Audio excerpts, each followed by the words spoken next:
성수기 산에 오르자 11번째 아침입니다. 오늘 주시는 말씀 야고보서 5장 1절에서 6절까지 말씀입니다.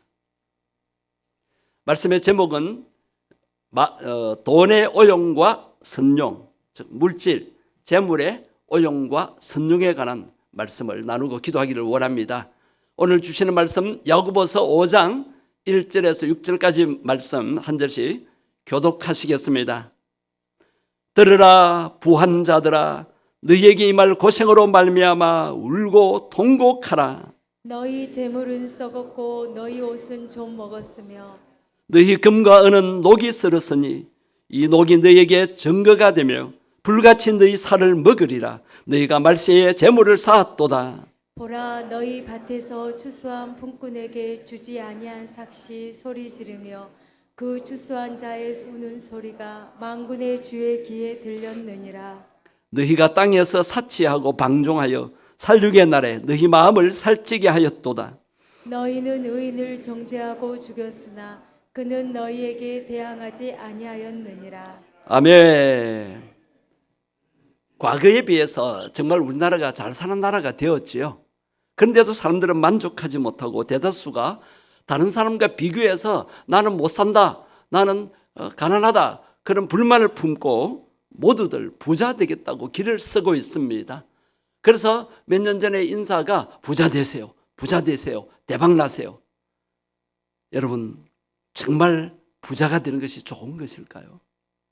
어느 정도 부자가 되어야 하겠습니까? 오늘 본문에 부자들이 받을 고통, 부자들이 쌓아놓은 그것이 헛된 날이 된다는 것을 경고하고 있습니다. 자, 오늘 본문 1절 말씀입니다. 오늘 말씀은 부자들뿐만 아니라 앞으로 부자가 되고 싶어하는 사람들에게도 경고가 되는 말씀입니다. 자, 1절에 보면 앞으로 울고 통곡할 만큼 큰 고통을 당하게 된다는 말씀입니다. 같이 한번 읽으시겠습니다. 들으라 부한 자들아, 너희에게 임할 고생으로 말미암아 울고 통곡하라.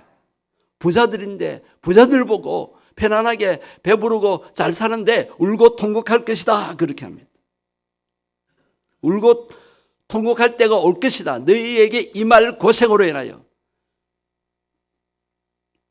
예수님은 부자들이 천국에 들어가기가 어렵다라고 경고하셨습니다. 하나님과 재물을 겸하여 섬길 수 없다고 했습니다.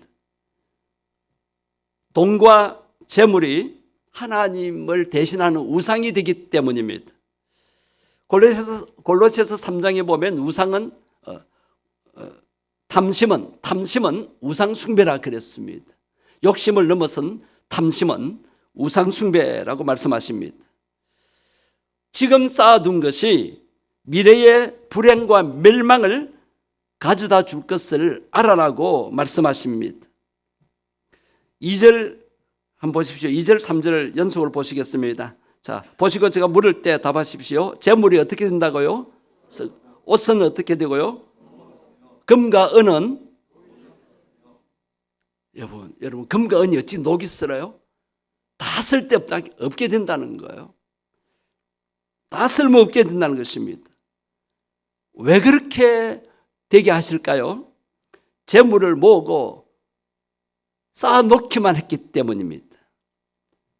어떤 곳에 어떤 분이 항아리 속에 현금 6천만 원을 넣고 수십 년을 보관했는데 뒤에 그것이 발견됐는데 곰팡이가 피어서 그 돈을 못 쓰게 될 정도가 되었다고 합니다. 물론 종이 돈이니까 그렇게 부패하지만 금과 은은 부패하지 않습니다. 그러나 왜 오늘 성경에 그 말씀하고 있습니까? 아무리 금과 변치 않는 금과 음이라도 쓸모없게 될 때가 온다는 것입니다. 여러분, 부자가 3대를 못 간다는 말이 있지 않습니까? 자, 왜 돈을 돈이라 했을까요? 돌고 돌아야 되기 때문이라고 합니다. 돈은 돌고 돕니다. 내 손에 있는 거 다른 사람에게로 갑니다. 하나님께서 재물을 주실 때 그것을 땅에 쌓아두라고 주신 것이 아닙니다. 가난한 자들에게 나누어 주라고 선행을 베풀라고 주신 것입니다. 오늘날 지구촌에 약 80%의 사람들이 굶주리고 질병으로 고통당하고 있습니다. 그래서 가진 자들아 제발 좀 나누어라. 왜 욕심만 차리고 자기가 쓸 것을 다 쓰고도 남는데도 왜 쌓아두느냐? 뭐 장래를 위해서냐? 자손들을 위해서냐? 여러분의 장래와 자손들은 하나님의 손에 있다. 그 경고의 말씀을, 그 교훈을 말씀하고 있는 것입니다. 우리는 보통 내가 가진 것을 어른 사람에게 나눠줄 때, 즉 구제할 때 그것이 없어진다고 생각합니다. 여러분 그렇지 않습니다. 우리가 구제하는 것은요, 하나님께 구워주는 것이라고 말씀하십니다. 그리고 구제는 없어지는 것이 아니라 하늘나라에 저축이 된다는 것입니다. 우리 하늘나라에 돈을 못 보내요. 그러나 불쌍한 사람에게 도는 것이 하나님이 그것을 받으신다는 것입니다. 부자들이 고생하는 이유를 말씀하고 있습니다. 4가지로 말씀하고 있는데, 왜 부자들이 잘 먹고 잘 살고 평안하고 이 땅에서 정말 천년만년 행복하게 살아야 되는데 왜 부자들이 고통을 당하고 고생하느냐? 그들의 악한 행실 때문입니다. 하나님 앞에서 악한 행실은 다 심판받습니다. 자, 4가지입니다. 3절 끝에 가서 한번 보십시오. 3절 끝에 너희가 말시에 뭘 쌓았다? 재물을 언제 쌓았다는 거예요? 말시에 쌓았다는 거예요. 말세가 언제일까요? 세상 종말입니다. 그러나 세상 종말이 오기 전에 내 개인의 종말이 더 빨리 옵니다. 말세, 언제 내가 세상 떠날지 모르는데, 언제 사고나 재난을 당해서 전쟁을 만나서 죽을지 모르는데 왜 재물을 쌓아놓고 있느냐? 지금 우리가 살고 있는 시대가 말세라고 생각하십시오. 내가 장래를 계획해서 그 재물을 쌓아놓아도 나는 사용하지 못하고 죽을 수 있습니다. 그럼 우리 자손들이 편안을 누리겠지. 자손들은 그 재물 때문에, 재산 때문에 타락하게 되고 형제간에 다투게 됩니다. 그래서 외국 사람들은 유산을 자녀들에게 남겨두지 않으려고 합니다. 다 기부합니다. 기부. 여러분 우리 자신들 고생하지 않게 해 주십시오. 여러분이 돈을 남겨서 유산을 준다고 고생 안 하는 것이 아닙니다. 하나님이 그들을 돌보시고 그들을 고생하지 않게 주실 것입니다. 4절 하반절에 보면 품꾼들이 고통당하는데 그 고통을 외면했습니다. 노동자들의 고통을 외면했습니다. 하반절 보십시오. 그 추수한 자의 우는 소리가 만군의 주의 귀에 들렸느니라. 구약의 율법에 의하면은 그 품꾼들에게 그 싹을 다음 날로 미루지 말라. 하루 벌어 하루 먹고 사는 사람들이 많다는 거예요. 그 당시 땅을 가진 지주들이 많은 품꾼들에게 품삯을 주면서 일을 시켜요. 오늘날도 그렇고 옛날에도 그랬습니다. 지주들은 배가 부르고 부자 계속 재물을 축적하고 품꾼들은 계속 굶주리고 가난했습니다. 그런데 더 탐심이 목에까지 찬 이 부자들은 욕심이 끝이 없기 때문에 그 품삯도 안 주는 거예요. 품삯도. 그러면 그들이 집에 가서 가족들하고 울면서 막 울 것이잖아요. 배고프다. 애들은 배고프다고 울고 아내는 못 살겠다고 울고 남편도 가장으로서 절망해서 막 그렇게 단식 안 하겠습니까? 그 소리를 하나님이 다 들으신다는 것입니다. 주의 귀에 들렸다. 그들의 소리가, 우는 소리가 주님의 귀에 들렸다. 이게 무슨 의미입니까? 주님이 다 보고 계시고 주님이 다 아시고 계신다는 거예요. 부자가 어떤 악행을 행하는가 아시고 계신다는 것입니다. 오늘 이 재물에 관한, 부자에 관한 말씀을 제가 준비할 때 우리 성도들은 부자가 없는데요. 제가 그렇게 생각하면서 말씀을 준비했는데 여러분 너무 이 말씀 듣고 자책감 가지 마십시오. 여러분 부자가 아닙니다. 그래도 가난한 사람에 비해서는 부자고 우리는 믿음의 부자입니다. 자, 부자들에게 왜 이런 경고의 말씀하십니까? 그들이 재물을 모으는 방법이 잘못됐다는 것입니다. 그들이 사치하고 그들이 그 노동자들, 즉 품꾼들을 착취하고 품삯을 체불했습니다. 임금 체불하듯이. 그것은 율법을 어기게 된 것입니다. 그것은 죄악입니다. 자, 5절에 가서 보면 그래 놓고는 자신들은 어떻게 삽니까? 한번 보세요. 너희가 땅에서 뭐하고? 사치하고 방종했다 그랬습니다. 살육의 날에 너희 마음을 살찌게 하였다. 살육의 날에는 뭐냐면 부자가 만약 전쟁이 일어난다든지 그 다음에 재난으로 살육을 당할 때가 된다는 것입니다. 그 살육의 날, 지금 곧 내 개인 종말이 다가오고 있는데도 마음과 육신을 살찌게 하고 있다는 것입니다. 부자들은 굶주려 가지고 백가죽이 서로 붙게 되는데 정말 내가 배불리 먹을 때마다 우리는 기도해야 합니다. 지금도 굶주리고 있는 사람들 먹을 것이 공급되게 해달라고. 마지막으로 6절에 보면 악인들을 정죄하고 죽였습니다. 대항하지 아니한 의인들이 있습니다.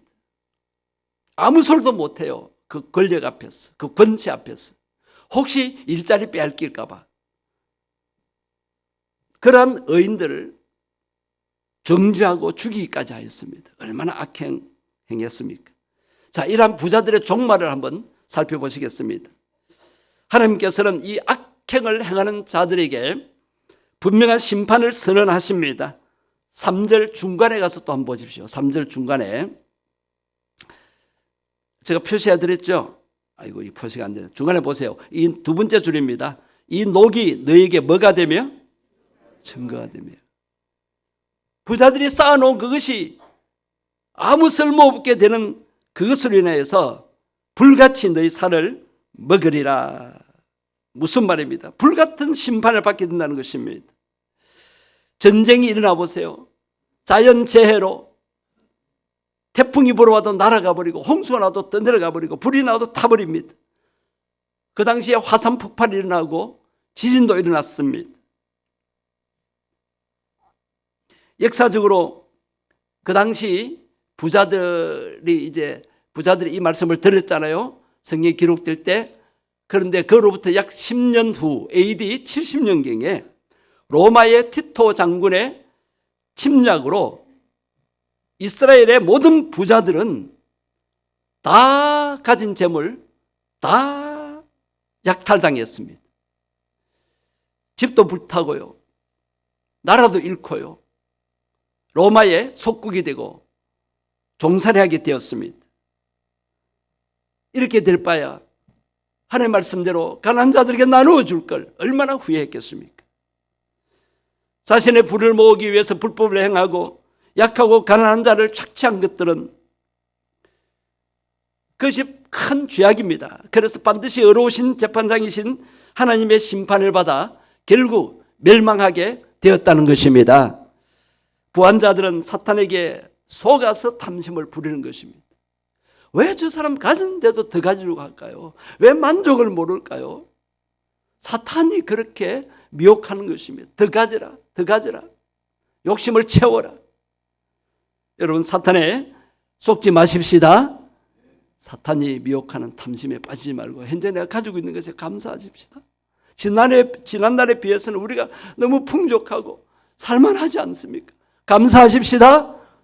부자보다 내가 더 가난합니다. 그렇게 생각하고 불평하지 말고 하나님 현재 누리고 있는 것에 대해서 정말 감사합니다. 감사합니다.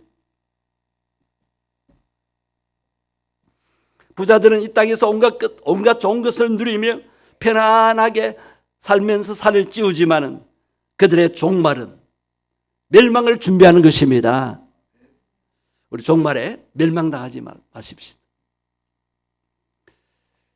자, 제가 돈 이야기, 재물, 물질 이야기를 하는데 돈 자체가 악이 아닙니다. 돈을 사랑하는 것이 악이라고 했습니다. 여러분 잘 아신 대로 디모데전서 6장 10절에 돈을 사랑함이 일만하게 뿌리가 된다 그랬습니다. 여러분 돈 때문에 모든 범죄가 일어나요. 돈 때문에 인간관계가 나빠지는 거예요. 차라리 돈이 없으면은 이렇게 안 싸울 텐데. 그래서 공산주의를 만든 거예요. 유토피아. 공산주의는 똑같이 나누니까. 그러나 오늘날 공산주의, 사회주의는 그렇지 않죠. 권력자들만 배불리고 정말 인민들은 정말 굶주리고 죽어가고 있잖아요. 그건 인간의 생각입니다. 자, 돈은 사랑하는 것이 아니라 나누어 주는 것입니다. 아멘. 돈 사랑하는 것이 아니라 사람을 사랑해야 됩니다. 여러분, 돈 사랑하지 마십시오. 물론 돈 좋아하는 사람, 안 좋아하는 사람 없다 그러는데 저도 뭐 좋아하지요. 그러나 돈에 시심하면 안 돼요. 돈에 목숨 걸면 안 돼요. 돈 없어도 살아요. 돈 없어도 삽니다. 여러분, 월급 못 받아보세요. 다 사라집니다. 갑자기 일이 생겨서 수십만 원, 수백만 원 손해봐도 삽니다. 돈의 종이 되면 안 됩니다. 돈의 노예가 되면 안 됩니다. 돈을 다스리는 주인이 되어야 됩니다. 돈이 주인 되면 안 됩니다. 돈 사랑하지 말고 사람을 사랑합시다. 돈은 내가 꼭 쥐고 있는 것이 아니고 나누어 줘야 되는 것입니다. 돈을 어떻게 사랑하는지가 그 사람의 신앙과 인격의 성숙도를 나타낸다고 할 수가 있습니다. 돈은 오용해서는 안 됩니다. 죄진데 쓰면 안 됩니다. 마귀 섬기는데, 귀신 섬기는데 돈 쓰면 안 됩니다. 선용해야 합니다. 하나님 기뻐하시는데 써야 됩니다. 세상에서 부한 자들은 돈을 버는 방법뿐만 아니라 돈을 쓰는 방법도 잘못되어 있는 것입니다. 돈 버는 것도 중요하지만 돈 쓰는 것도 더 중요합니다. 우리 성도들은 믿음의 부자입니다. 영적으로 참 부자입니다. 우리가 어떻게 참 부자로 계속 살아갈 수 있을까요? 우리는 어려운 부자로 살아야 됩니다. 그래서 구원을 위해서 재물을 구하십시오. 하나님, 영혼 구원을 위해서 돈이 필요합니다. 주십시오라고 구하십시오. 그리고 영혼 구원을 위해서 사용하십시오. 복음을 위해서 우리는 참 부자로 살아야 합니다. 비록 우리 성도들은 이 땅에 쌓아놓는 것이 많지 않을지라도 하나님의 나라를 기업으로 받게 되는 참 부자입니다. 그 자부심을 가지고 살아가시게 되기를 바랍니다.